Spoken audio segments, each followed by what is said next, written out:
हे वत्स, मैं कृष्ण तुमसे बोल रहा हूं। घबराओ मत। भय तुम्हें सत्य से दूर कर देता है। जो संकेत तुम्हारे मन में उठ रहे हैं वे तुम्हें डराने नहीं, जगाने आए हैं। समय सचमुच सीमित है, पर सीमित समय ही सही निर्णय को जन्म देता है। अपने हृदय को स्थिर करो, क्योंकि जब मन शांत होता है तभी विवेक जागता है। जो हुआ है वह केवल एक व्यक्ति की भूल नहीं, बल्कि पूरे कुल के संस्कारों की परीक्षा है। अभी भी मार्ग खुला है, पर आंखें खोलनी होंगी। तुम्हारे भाई ने जो कर्म किया है वह अज्ञान से उपजा है, द्वेष से नहीं। अज्ञान सबसे बड़ा अंधकार है और उसका उपचार प्रकाश है। यदि तुम क्रोध में निर्णय लोगे तो अपमान बढ़ेगा, यदि धैर्य से चलोगे तो मान बचाया जा सकता है। याद रखो, मान केवल समाज से नहीं, आत्मा से भी जुड़ा होता है। आज तुम्हें कठोर नहीं, करुणामय होना है, पर करुणा का अर्थ मौन नहीं होता। सत्य को समय रहते सामने लाना ही धर्म है। मैं जानता हूं तुम्हारे मन में लज्जा, भय और क्रोध एक साथ उमड़ रहे हैं। यही वह क्षण है जहां अधिकतर लोग टूट जाते हैं, पर जो इस क्षण में संभल गया वही कुल का दीपक बनता है। अपने भाई से भागो मत, उसे अकेला मत छोड़ो। एकांत में उससे सत्य सुनो, बिना आरोप, बिना अपमान। सत्य सुनते समय मौन रखना ही सबसे बड़ा अस्त्र है। यदि गलती छुपाने का मार्ग चुनोगे तो कल वह गलती पर्वत बनकर खड़ी होगी, पर यदि आज स्वीकार का मार्ग चुनोगे तो वही गलती शिक्षा बन जाएगी। समाज की दृष्टि क्षणिक है, पर कर्म की दृष्टि शाश्वत। जो स्वीकार करता है वही आगे बढ़ता है। तुम्हारा कर्तव्य दंड देना नहीं, मार्ग दिखाना है। मार्ग दिखाना कठोर हो सकता है, पर वह विनाश नहीं रचना करता। अब सुनो, समय कम इसलिए है क्योंकि घटनाएं अपनी गति पकड़ चुकी हैं, पर गति को दिशा दी जा सकती है। परिवार के वरिष्ठों से सत्य छुपाओ मत, पर शब्दों को शुद्ध रखो। आरोप नहीं, समाधान की भाषा बोलो। जब घर के भीतर एकता दिखेगी तो बाहर की आग स्वयं बुझने लगेगी। याद रखो, एकजुटता सबसे बड़ा कवच है। अपने भाई को यह स्मरण कराओ कि कर्म से भागा नहीं जा सकता। यदि उसने किसी का मान तोड़ा है तो क्षमा मांगना ही पहला धर्म है। क्षमा कमजोरी नहीं, साहस है। जो सिर झुकाकर सत्य स्वीकार करता है वही ऊंचा उठता है। उसे अकेले प्रायश्चित न करने दो, परिवार का हाथ उसके कंधे पर होना चाहिए। यही कुल धर्म है। तुम पूछते हो यदि सब जान गए तो क्या होगा? मैं कहता हूं जो होना है वह होगा, पर सत्य के साथ हुआ कष्ट भी शुद्ध करता है। असत्य के साथ मिला सुख विष बन जाता है। आज थोड़ी पीड़ा सह लोगे तो आने वाली पीढ़ियां सिर ऊंचा रखेंगी। यही दीर्घ दृष्टि है, यही धर्म की विजय है। अब अपने मन को यह वचन दो, मैं भय से नहीं, विवेक से चलूंगा। मैं अपमान से नहीं, समाधान से उत्तर दूंगा। मैं टूटे हुए को और नहीं तोड़ूंगा, बल्कि जोड़ने का प्रयास करूंगा। यही मेरे नाम का स्मरण है, यही मेरी पूजा है। समय कम है, इसलिए कदम दृढ़ होने चाहिए। मैं तुम्हारे साथ हूं हर उस क्षण में जहां तुम सत्य का पक्ष चुनोगे। निर्णय आज लो, पर हृदय शुद्ध रखो। जो करना है अभी करो, धीरे, स्पष्ट और धर्म के साथ। आगे का मार्ग मैं तुम्हें दिखाता रहूंगा। हे वत्स, मैं कृष्ण फिर से तुम्हें स्मरण कराता हूं। जो स्थिति तुम्हारे सामने है वह तुम्हारी परीक्षा है, दंड नहीं। परीक्षा में घबराने वाला उत्तर भूल जाता है और स्थिर रहने वाला सही मार्ग चुन लेता है। अब तुम्हें अपने शब्दों और कर्मों दोनों को संयम में रखना होगा। बाहर की आवाजें तेज होंगी, पर भीतर की आवाज सबसे सत्य है। उसी को सुनो, उसी पर चलो।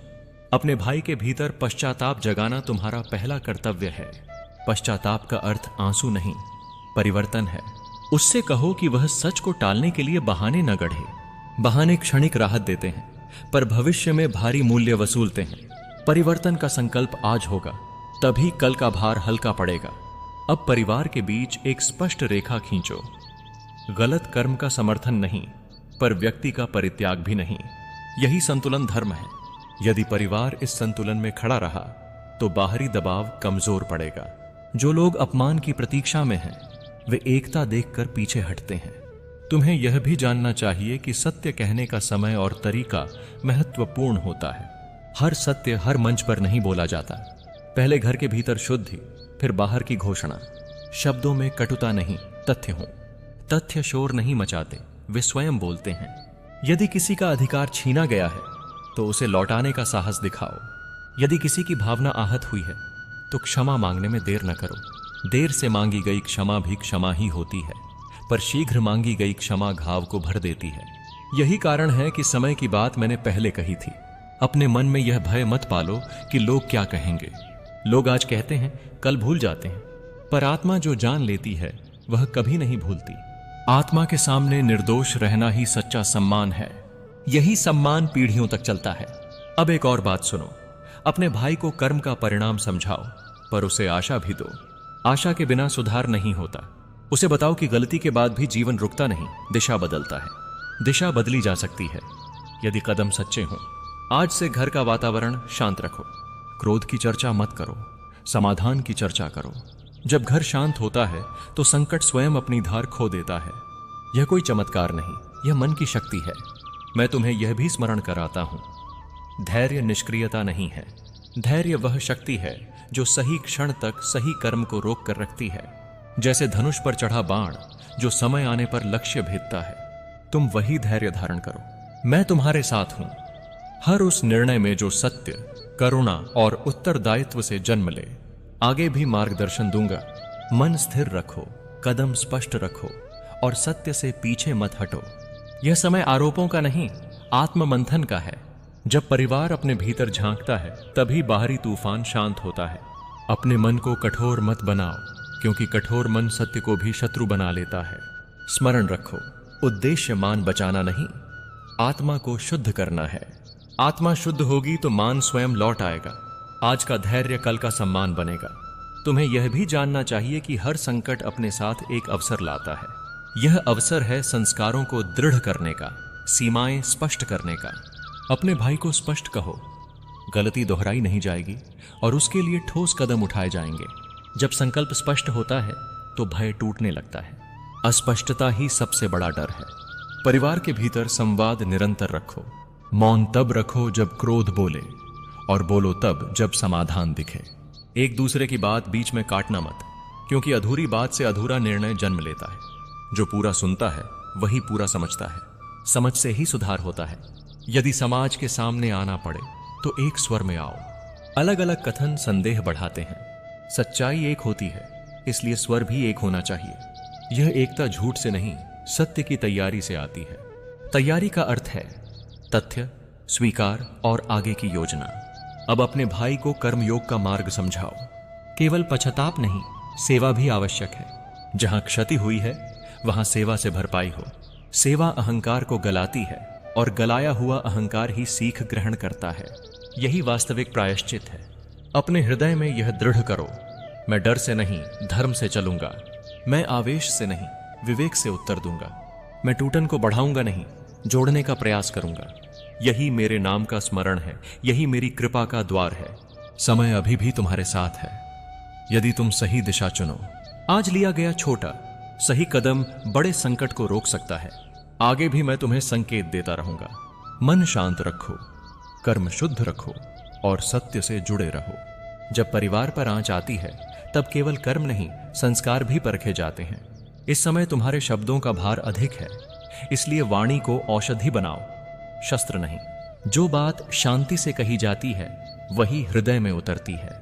शोर सत्य को नहीं, अहंकार को बढ़ाता है। आज तुम्हें शोर से दूर रहना है। अपने भाई को यह भी समझाओ कि गलती का बोझ अकेले उठाना आवश्यक नहीं। परिवार साथ खड़ा हो, पर सच्चाई के साथ।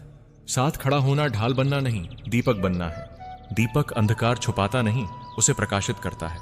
जब प्रकाश होता है तो छाया स्वयं सिमट जाती है। यही कारण है कि मैंने तुम्हें सत्य का मार्ग बताया है। तुम्हारे मन में बार बार यह प्रश्न उठेगा, क्या मैं सही कर रहा हूं? स्मरण रखो, सही का माप तात्कालिक प्रशंसा नहीं, दीर्घकालिक शांति है। यदि आज का निर्णय तुम्हारे हृदय को शांत करता है तो वही सही है। शांति विवेक की मुहर होती है। विवेक से लिया गया निर्णय कभी पछतावा नहीं देता। अब यह भी जान लो, यदि किसी ने जानबूझकर तुम्हें भड़काने का प्रयास किया तो उसका उत्तर मौन से दो। मौन दुर्बलता नहीं, ऊंचाई है। ऊंचाई से देखा गया दृश्य स्पष्ट होता है। नीचे खड़े रहकर केवल धुंध दिखती है। तुम ऊंचाई चुनो। अपने घर के बच्चों और बुजुर्गों का विशेष ध्यान रखो। संकट की ऊर्जा सबसे पहले उन्हें प्रभावित करती है। घर में भय की चर्चा मत फैलाओ, आशा की भाषा बोलो। जब घर में आशा रहती है तो बाहर की नकारात्मकता भीतर प्रवेश नहीं कर पाती। यह नियम है, कोई कल्पना नहीं। यदि आवश्यक हो तो अपने भाई के लिए सीमाएं तय करो। सीमाएं प्रेम की शत्रु नहीं होती, वे प्रेम को सुरक्षित रखती हैं। स्पष्ट सीमाएं भविष्य की गलतियों को रोकती हैं। बिना सीमा का प्रेम भ्रम बन जाता है। भ्रम अंततः पीड़ा देता है। आज का दिन आत्मसंयम का है। किसी से भी तुरंत प्रतिक्रिया मत दो। हर उत्तर से पहले एक श्वास लो, फिर बोलो। श्वास के साथ मैं तुम्हें स्मरण आऊंगा। मेरा स्मरण तुम्हें संतुलन देगा। संतुलन से ही सही कर्म जन्म लेता है। मैं तुम्हें आश्वस्त करता हूं, यदि तुम सत्य, करुणा और उत्तरदायित्व के साथ आगे बढ़ोगे तो यह संकट तुम्हारे कुल के लिए शिक्षा बनकर रह जाएगा, कलंक बनकर नहीं। शिक्षा ऊंचा उठाती है, कलंक गिराता है। चुनाव तुम्हारे हाथ में है। मैं यही हूं हर उस क्षण में जब तुम सही का चयन करते हो। आगे भी संकेत दूंगा, पर कदम तुम्हें ही बढ़ाने होंगे। मन शांत रखो, हृदय शुद्ध रखो और सत्य का हाथ मत छोड़ो। हे वत्स, मैं कृष्ण तुम्हें और सूक्ष्म बात समझाता हूं। कभी कभी संकट इसलिए लंबा खींचता है ताकि तुम्हारा धैर्य परिपक्व हो जाए। कच्चा धैर्य टूट जाता है, पर पका हुआ धैर्य परिस्थिति को झुका देता है। आज तुम्हें उसी परिपक्वता की ओर बढ़ना है। मन में उठने वाली हर शंका को तुरंत सच मत मानो। शंका को पहले परखो। परखी हुई सोच ही सही कर्म की जननी है। अपने भाई को यह अनुभव कराओ कि परिवार का विश्वास अमूल्य है। यह विश्वास फिर से कमाया जाता है, मांगा नहीं जाता। छोटे छोटे कर्मों से विश्वास लौटता है। समय पर किया गया काम, सत्य बोला गया शब्द और निभाया गया वचन। जब वचन निभते हैं तब अतीत की छाया हल्की पड़ने लगती है। यही पुनर्निर्माण का मार्ग है। घर के भीतर एक संस्कार फिर से जीवित करो। एक साथ बैठकर शांत भोजन। भोजन केवल पेट नहीं भरता, वह मन को भी जोड़ता है। जब परिवार साथ बैठता है तो बिखरी ऊर्जा एकत्र होती है। एकत्र ऊर्जा ही संकट से लड़ती है। यह साधारण दिखने वाला नियम असाधारण परिणाम देता है। यदि कभी तुम्हें लगे कि बोझ बहुत बढ़ गया है तो उसे अकेले मत ढो। संवाद बोझ को हल्का करता है। जिस दिन तुमने बोला उसी दिन से समाधान शुरू हो गया। बोलते समय दोषारोपण नहीं, अनुभव साझा करो। अनुभव साझा करने से समझ बढ़ती है और समझ से करुणा जन्म लेती है।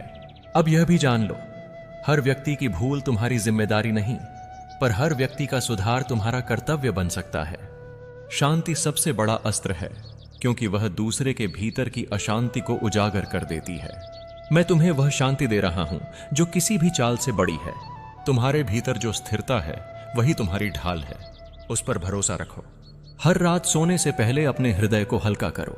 जो चिंता तुम्हारी नहीं, उसे वापस संसार को लौटा दो। मैं तुम्हें वह निश्चिंतता दे रहा हूं जिससे तुम्हारी नींद भी प्रार्थना बन जाए। जिसकी आत्मा शांत है, उसके विरुद्ध कोई योजना सफल नहीं होती। तुम उसी शांति की ओर बढ़ रहे हो। मैं श्री कृष्ण हूं और मैं तुम्हें यह स्मरण कराने आया हूं कि तुम्हारा जीवन किसी और की चालों से नहीं, तुम्हारे अपने कर्मों से आकार लेता है। जब तुम यह सत्य समझ लेते हो तब बाहर की हर हलचल छोटी हो जाती है। मैं तुम्हें वही आंतरिक स्वतंत्रता दे रहा हूं जिससे तुम किसी भी भय के बंधन में न बंधो। तुम जितने मुक्त भीतर से होगे उतना ही कोई तुम्हें छू नहीं पाएगा। यही तुम्हारी असली सुरक्षा है। कभी कभी लोग अपने अधूरेपन को छिपाने के लिए दूसरों पर छाया डालने की कोशिश करते हैं, पर जो स्वयं प्रकाश से भरा हो उस पर किसी की छाया नहीं टिकती। मैं तुम्हारे भीतर उस प्रकाश को और प्रखर कर रहा हूं। तुम्हें अब यह समझ आने लगेगा कि कौन तुम्हारे साथ सच में खड़ा है। यह समझ तुम्हें शांत भी रखेगी और सशक्त भी। यदि कोई तुम्हें भ्रमित करने की चेष्टा करे तो उसके साथ बहस मत करो, केवल सत्य पर टिके रहो। सत्य को किसी प्रमाण की आवश्यकता नहीं होती। मैं तुम्हें वह स्थिरता दे रहा हूं जिससे तुम बिना हिले अपने धर्म पर खड़े रहो। जिसने यह सीख लिया उसे कोई हिला नहीं सकता। तुम वही सीख रहे हो। हर दिन कुछ क्षण स्वयं के साथ बिताओ। वहां तुम्हें अपनी ही आवाज में मेरा मार्गदर्शन मिलेगा। मैं तुम्हें बाहरी शोर से ऊपर उठाकर आंतरिक मौन में ले जा रहा हूं। उसी मौन में हर षड्यंत्र विफल हो जाता है, क्योंकि मौन में सत्य की गूंज सबसे तेज होती है। तुम्हें किसी से डरने की आवश्यकता नहीं। तुम्हें केवल अपने मार्ग से भटकने से सावधान रहना है। मैं तुम्हें हर मोड़ पर संकेत दूंगा, बस तुम्हें सुनने की आदत डालनी है। जो सुन लेता है वह कभी भटकता नहीं। तुम सुनना सीख रहे हो। मैं श्री कृष्ण हूं और अब मैं तुम्हें उस सत्य के और निकट ला रहा हूं जिसे तुम भीतर से महसूस करने लगे हो। जब मन शांत होता है तब वह हर छोटे बड़े संकेत को साफ देख पाता है। मैं तुम्हारे भीतर उसी शांति को गहरा कर रहा हूं। जिसे यह शांति मिल जाती है वह किसी भी भ्रम से ऊपर उठ जाता है। तुम उसी अवस्था में प्रवेश कर रहे हो। लोग क्या सोचते हैं, क्या कहते हैं, क्या करते हैं, यह सब उनके भीतर की दुनिया का प्रतिबिंब है। तुम्हारी दुनिया तुम्हारे कर्मों और नियत से बनती है। मैं तुम्हें दूसरों के व्यवहार से मुक्त कर रहा हूं। जब तुम यह स्वतंत्रता पाओगे तब किसी की चाल तुम्हें विचलित नहीं कर पाएगी। तुम्हारी आत्मा अब और हल्की हो रही है। यदि कोई तुम्हारे बारे में गलत धारणाएं बनाए तो उन्हें बदलने की चिंता मत करो। सत्य को साबित नहीं करना पड़ता, वह स्वयं प्रकट हो जाता है। मैं तुम्हें वही भरोसा दे रहा हूं। जिसके पास यह भरोसा होता है वह बिना बोले भी बहुत कुछ कह देता है। तुम्हारी उपस्थिति अब वही कह रही है। हर परिस्थिति तुम्हें या तो तोड़ती है या निखारती है। मैं चाहता हूं कि तुम हर अनुभव को अपना शिक्षक बनाओ। जब तुम सीखने लगते हो तब कोई भी तुम्हें हानि नहीं पहुंचा सकता। मैं तुम्हें हर अनुभव से शक्ति निकालना सिखा रहा हूं। तुम भीतर से और मजबूत बन रहे हो। डर तब आता है जब हम भविष्य की कल्पना में खो जाते हैं, पर जो वर्तमान में टिक जाता है उसे कोई भय नहीं सताता। मैं तुम्हें इस क्षण में लौटना सिखा रहा हूं। यही क्षण तुम्हारी ढाल है। यही मैं तुम्हारे साथ खड़ा हूं। मैं श्री कृष्ण हूं और अब मैं तुम्हें उस गहराई में ले जा रहा हूं जहां आत्मा स्वयं से मिलती है। जब तुम स्वयं को पहचान लेते हो तब बाहर की हर चाल व्यर्थ हो जाती है। मैं तुम्हें वही आत्मज्ञान दे रहा हूं। जो स्वयं को जान लेता है वह किसी के बहकावे में नहीं आता। तुम उस अवस्था के और पास हो। कभी कभी जीवन तुम्हें ऐसे मोड़ पर लाता है जहां भरोसा और सावधानी साथ साथ चलनी होती है। मैं तुम्हें यह संतुलन सिखा रहा हूं। न जरूरत से ज्यादा शक, न अंधा विश्वास, बस जागरूक प्रेम और शांत बुद्धि। यही तुम्हारा मार्ग है। यदि कोई तुम्हें उलझाने की कोशिश करे तो अपने भीतर के स्थिर केंद्र पर लौट आओ। वहां कोई शोर नहीं पहुंचता। मैं तुम्हें उसी केंद्र से जोड़ रहा हूं। जो वहां टिक जाता है वह किसी भी तूफान में डगमगाता नहीं। तुम वही स्थिरता पा रहे हो। हर दिन अपने भीतर यह प्रश्न पूछो, क्या मैं सच के साथ खड़ा हूं? यदि उत्तर हां है तो शेष सब स्वतः ठीक हो जाएगा। मैं तुम्हें यही सरल पर गहरा सूत्र दे रहा हूं। सच के साथ खड़ा व्यक्ति कभी हारता नहीं। तुम उसी सच में जड़ें जमा रहे हो। लोग आ सकते हैं, जा सकते हैं, बदल सकते हैं, पर तुम्हारा धर्म, तुम्हारी सच्चाई नहीं बदलनी चाहिए। मैं तुम्हें उसी अटलता से भर रहा हूं। जिसके पास यह अटलता है उसे कोई गिरा नहीं सकता। तुम उसी अटलता में स्थिर हो रहे हो। मैं श्री कृष्ण हूं और तुम्हारी यात्रा अब उस स्तर पर पहुंच रही है जहां आत्मा अपने ही प्रकाश को पहचानने लगती है। जब यह पहचान होती है तब किसी भी प्रकार का डर टिक नहीं पाता। मैं तुम्हें वही निर्भीकता दे रहा हूं। जो निर्भय होता है उसे किसी की छुपी हुई नीयत भी नुकसान नहीं पहुंचा सकती। तुम भीतर से निर्भय हो रहे हो। हर व्यक्ति अपने भीतर कुछ अधूरेपन और इच्छाओं के साथ चलता है। उन इच्छाओं से ही कई बार उलझने जन्म लेती हैं। मैं तुम्हें यह समझ दे रहा हूं ताकि तुम किसी के व्यवहार को अपने ऊपर मत लो। जो दूसरे के भीतर है वही वह बाहर दिखाता है। तुम अब इस सत्य को देख पा रहे हो। मैं तुम्हारे भीतर वह शक्ति जागृत कर रहा हूं जिससे तुम टूटोगे नहीं, चाहे परिणाम कुछ भी हो। मेरे प्रिय आत्मा, अब मैं तुम्हें उस गहराई में ले जा रहा हूं जहां केवल शब्द नहीं, सत्य बोलता है। यह रिश्ता तुम्हारे जीवन में केवल सुख के लिए नहीं आया था, यह तुम्हें जागृत करने आया है। तुम्हें यह सिखाने आया है कि प्रेम में आंखें बंद नहीं की जाती, बल्कि हृदय को और सजग किया जाता है। जो कुछ छिपाया जा रहा है उसका भार केवल तुम्हारे साथी पर नहीं, तुम्हारे मन पर भी पड़ रहा है। इसीलिए तुम्हारी ऊर्जा थकान से भर रही है, बिना किसी स्पष्ट कारण के। मैं चाहता हूं तुम यह समझो कि हर व्यक्ति जो पास होता है वह ईमानदार हो। यह आवश्यक नहीं। कुछ लोग अपने भय, अपने स्वार्थ और अपने भ्रम को भी प्रेम का नाम दे देते हैं। तुम्हारा साथी भी इसी भ्रम में उलझा है। वह चाहता है कि सब वैसा ही चलता रहे, बिना सच सामने आए। पर मेरे बालक, यह संभव नहीं है, क्योंकि आत्मा कभी झूठ के साथ शांति में नहीं रहती। तुम्हें जल्द ही एक ऐसा क्षण देखने को मिलेगा जहां कोई बात, कोई शब्द या कोई घटना तुम्हें भीतर तक झकझोर देगी। वह क्षण तुम्हें रोने के लिए नहीं, जागने के लिए मिलेगा। उस समय तुम चाहो तो फिर से आंखें बंद कर सकते हो, या फिर साहस के साथ स्वीकार कर सकते हो कि अब स्वयं को खोने का समय समाप्त हो चुका है। यही वह मोड़ होगा जहां तुम्हारा भविष्य तय होगा। मैं तुम्हें यह भी बताना चाहता हूं कि इस संकट में तुम्हारा कोई कर्म भी जुड़ा है। तुमने अतीत में कई बार अपने मन की बात को दबाया। तुमने शांति बनाए रखने के लिए स्वयं को छोटा किया। तुमने सोचा, मैं सह लूंगा, सब ठीक हो जाएगा। देशी दे पहाड़ी राकी हा है। पर जब आत्मसम्मान बार बार दबाया जाता है तो जीवन ऐसी परिस्थितियां रचता है